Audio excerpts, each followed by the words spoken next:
शक्ति पति। सिद्धांत औरतों को सिर्फ घर के काम और बच्चे पैदा करने की मशीन मात्र ही समझता था। एक बार रिद्धि कहती है, बेबी ही तो होने वाला है तुमको। हाँ हाँ जानती हूँ मैं कि बेबी होने वाला है, पर मैं किस स्थिति से गुजर रही हूँ आप जानते हैं। अरे यार, पूरी दुनिया हर एक कंट्री में बच्चा पैदा होता है, लेकिन ऐसा तमाशा तो कोई औरत नहीं करती जैसा तुम करती हो। रिद्धि करती भी तो क्या, पति को कैसे समझाए कि हर औरत की जिंदगी में ये दौर उसके पति से ज्यादा प्यार, ज्यादा अपनेपन की मांग करता है। अगली सुबह, अरे रिद्धि, खाना तैयार हो गया क्या? एक काम करना, गर्म पानी की बाल्टी मेरे वॉशरूम में रख देना। कैसी बात कर रहे हो? डॉक्टर ने मुझे मना किया है ना भारी चीजें उठाने के लिए। अरे ये सारी बातें डॉक्टर ऐसे ही पैसा कमाने के लिए करते हैं। मेरी माँ तो पूरे खेत की जुताई करती थी जब मैं होने वाला था। अब देखो कितना मजबूत पैदा हुआ हूँ मैं। रिद्धि को अब इन बातों की आदत हो जाती है और वो पति के कहने पर बाल्टी उठा तो लेती है, लेकिन दोपहर तक। माँ, मेरे पेट में दर्द हो रहा है। बेटा, कोई भारी चीज तो नहीं उठाई थी ना? हाँ माँ, मैंने गर्म पानी की बाल्टी उठाई थी। माँ को रिद्धि की इस बात पर गुस्सा आ जाता है और वो उसको बहुत सुनाती है। अरे बेटा, इतनी अकल तो जानवर को भी होती है कि गर्भावस्था के बीच क्या करना चाहिए और क्या नहीं। लेकिन रिद्धि कहती भी तो क्या। शाम को जब सिद्धांत घर आता है तो वो उसे लेकर डॉक्टर के पास जाता है। आज की रात आप लोगों को यहीं अस्पताल में रुकना पड़ेगा, सुबह तक ही अब हम लोग कंडीशन ठीक कर पाएंगे। बस फिर क्या था, रात के अस्पताल में सिद्धांत सो तो जाता है, लेकिन पूरी तरह नहीं, सपने में। अरे डॉक्टर साहब, आपने मुझे अस्पताल में क्यों रोका आज? तुम प्रेग्नेंट हो और तुम्हें बच्चा होने वाला है, लेकिन आज तुम्हारे पेट में दर्द है ना, इसलिए। सिद्धांत को सोते सोते ही फील होता है कि उसके अंदर कोई अंश है जो जी रहा है।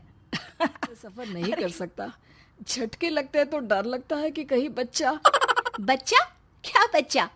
अरे जब मैं मेरी माँ के पेट में थी ना, तब वो ऊंची ऊंची पहाड़ी में पानी भरकर ले जाती थी। देखो कितनी स्ट्रांग हूँ मैं आज। पति को रिद्धि की बात पर गुस्सा आता है और वो सीधा अपने पिता को फोन करता है। देखिए ना पिताजी, एक तो पेट में बच्चा, ऊपर से बीवी कोई केयर ही नहीं करती, ना ही ख्याल रखती है, ऊपर से ज्यादा काम बता देती है। अरे बेटा, इन महिलाओं को बच्चा पैदा करना पड़े ना, तब पता चले। तो ऊपर छत पर मेरे कपड़े सूख रहे हैं, ले आइए। सिद्धांत सीढ़ियां चढ़कर छत पर जाता है और हांफने लगता है। हे भगवान, लग रहा है कि बच्चा अभी हो जाएगा। रिद्धि, ओ रिद्धि। क्या हो गया? छत पर अमेरिका का प्लेन देख लिया क्या जो एक्साइटेड होकर चिल्ला रहे हो? रिद्धि, मुझे दर्द हो रहा है पेट में, मुझे सीढ़ियां चढ़ने को मत बोला करो। अरे यार, नाटक शुरू इनका, जब देखो तब बहाना। बच्चा ही तो होने वाला है, कौन सा संसद से देश का बजट पेश करने वाले हो जो इतना घबरा रहे हो? अरे यार, कौन समझाए तुमको, मुझे घर जाना है। अब नीचे भी आ जाओ या ऊपर से कूदकर घर चले जाओगे?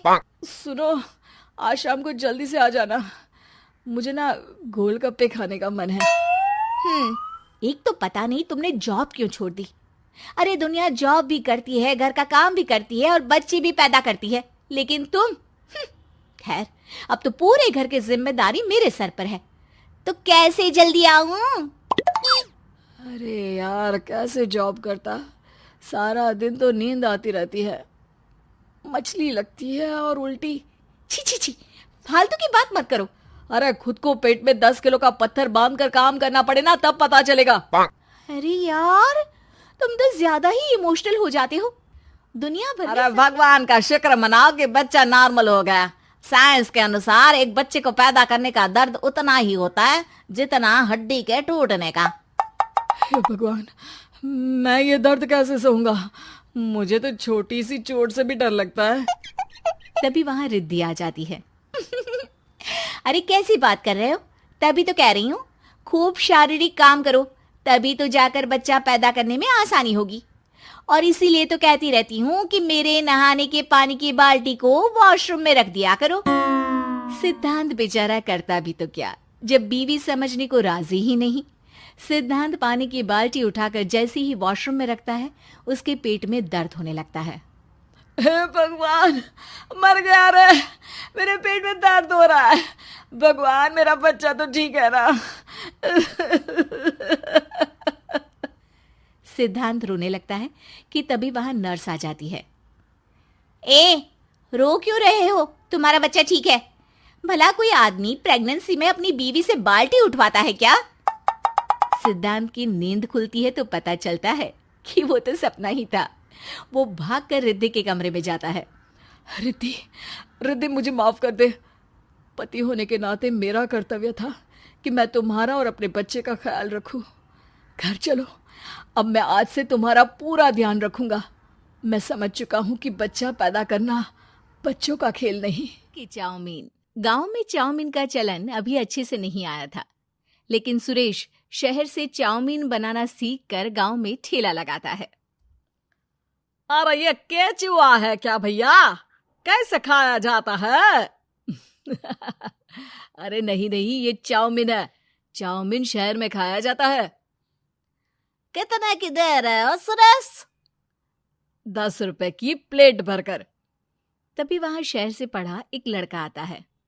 ठेला लगता है और चाउमीन खरीदने वालों की लाइन लग जाती है। तभी वहां से गांव का साहूकार होकर गुजरता है। और ये क्या भीड़ लगी है? लगता है झगड़ा हो गया है गांव में। चलूं मैं अभी तो मजे ले लूं। अरे कहाँ है? इतनी भीड़ लगी है यहाँ, लड़ाई हो गई है क्या? अरे साहूकार साहब, ना ना ना, कोई लड़ाई ना हुई है। ये तो सुरेश की दुकान है चाउमीन की। हम लोग चाउमीन खाने आए हैं, आप भी खाइए ना। साहूकार चाउमीन खाता है और सुरेश की तरफ देखता है, जो सारे दिन के पैसे गिन रहा होता है। अरे सुरेश, क्या लागत है इस काम की? अरे साहूकार जी, आप अब आए हैं तो ये पूरे 10,000 रुपए ले जाइए, जो पिछले साल शहर जाने से पहले आपसे लिए थे ना। लागत तो क्या कहे, जो आपने दिया था उसी में सीखा भी है और दुकान भी खोल ली। अरे पैसे इतने जल्दी क्या जरूरत थी? कैसे जरूरत नहीं थी साहूकार जी, इतना मोटा ब्याज कहाँ से भरते? साहूकार को अब सुरेश की दुकान को हड़पने की लालच आ जाती है। नाना करते ये सारे दिन में 500 रुपए कमा ही लेता है। अरे गांव में ये ऐसे ही कमाता रहा तो कहीं ब्याज का काम ना शुरू कर दे।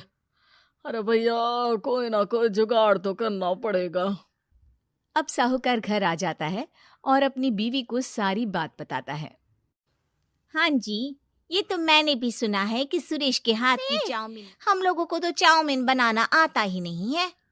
साहूकार और उसकी बीवी अब रोज चुपके से सुरेश के घर जाते हैं और खिड़की से उसे चाउमीन बनाते देखते। अब क्या था, दोनों को चाउमीन बनाना आ जाता है। फिर एक रोज, और सुरेंद्र, तुझे साहूकारनी ने बुलाया था। बोल रही थी कि बेटे के जन्मदिन में 10 किलो चाउमीन का ऑर्डर देना है, बना दोगे ना? अरे हाँ हाँ साहूकार जी, मैं जरूर बना दूंगा। कब देना है घर में 10 किलो चाउमीन? अरे वो तो तू घर आकर बता कर लेना, मैं नहीं बता पाऊंगा। ठीक है, शाम को काम निपटा कर आ जाता हूँ। सुरेश साहूकार के घर जाता है, लेकिन वहां मियाँ बीवी मिलकर उसे बंधक बना लेते हैं। अरे मुझे क्यों बांध रखा है? मुझे छोड़ दो। आज से तेरा ठेला मैं लगाऊंगा और बहुत सारे पैसे कमाऊंगा। साहूकार एक आदमी को सुरेश की निगरानी में लगा देता है और वहां से चला जाता है। अगले दिन, अरे साहूकार जी, आप कब से चाउमीन बेचने लगे और अपना ये सुरेश कहाँ गया? अरे वो तो शहर गया है, उसका कोई काम निकल आया था। बोल रहा था कि जब तक वो ना आए तब तक मैं ही उसके ठेले का काम कर दूं। पैसे भी तो बहुत उधार ले रखे थे उसने। लगता है कर्जा भरने के डर से भाग गया है। अरे पर वो तो बोल रहा था कि उसने सारा कर्जा उतार दिया है, और वो क्यों भागेगा? इतना तो कमा रहा था। अरे मुझे क्या पता। अरे चाउमीन खाना है तो बोलो, नहीं तो भागो यहाँ से। अरे हाँ हाँ, दे दो दे दो। अब तो चाउमीन खाना पूरे गांव के लोगों के लिए आदत ही बन गया है। ना खाओ तो नींद ना आए। हाँ हाँ, तो लो और निकालो 50 रुपए। 50 रुपए क्यों? सुरेंद्र तो 10 रुपए में देता था। अरे वो पागल था, मैं थोड़ी ना हूँ। गांव वाले जिनको चाउमीन की लत लग गई थी वो करते भी क्या, दे दो और ये लो 50 रुपए। लेकिन फिर साहूकार उन लोगों को प्लेट में थोड़ी सी चाउमीन रख देता है। अरे ये क्या, पैसे 5 गुना ज्यादा और चाउमीन बस इतनी सी। अरे साहूकार साहब, भगवान से तो डरो। बस फिर क्या था, साहूकार की मन मर्जी चलने लग जाती है और गांव वाले करते भी क्या। एक रोज मुझे तो लगता है कि सुरेश को साहूकार ने मार डाला होगा, क्योंकि उसका काम इतना अच्छा चल रहा था, फिर वो क्यों जाता, और वो भी साहूकार के हवाले दुकान करके। ना बाबा ना। अगले रोज भाग्यवान, देखो तो जरा, इस सुरेश भी ना कितना पागल था। जिस काम से वो ज्यादा पैसे बना सकता था उससे इतने कम पैसे छाप रहा था। 50 रुपए प्लेट में भी गांव वाले खूब खा रहे हैं चाउमीन। हाँ जी, और जितने में वो लोगों को 10 प्लेट खिलाता था भर भर कर हम लोग उतने में 20 प्लेट बना रहे हैं। क्यों जी? वहीं सुरेश रोज भगवान से मांगता कि बस एक बार वो किसी तरह वहां से निकलने में कामयाब हो जाए, लेकिन उसकी हर कोशिश नाकामयाब होती। फिर एक दिन, अरे भाग्यवान, ऐसा कुछ करो कि चाउमीन बनाने का खर्चा आधा हो जाए, जिससे हम लोगों को और मुनाफा हो। ना जी, मुझे तो कोई तरकीब ना सूझ रही। अरे सुनो, एक काम करते हैं, चाउमीन बनाने में जो सब्जी लगती है वो मंडी में लेने तुम देर रात चली जाना। तब तक वो सारी सड़ी गली सब्जी जो दुकानदार वहीं फेंक जाते हैं वो उठा कर ले आना फ्री में। अरे वाह जी वाह, आप तो बहुत समझदार हैं जी। बीवी वैसा ही करती है, लेकिन अब लोग चाउमीन खाते तो मुंह बनाकर।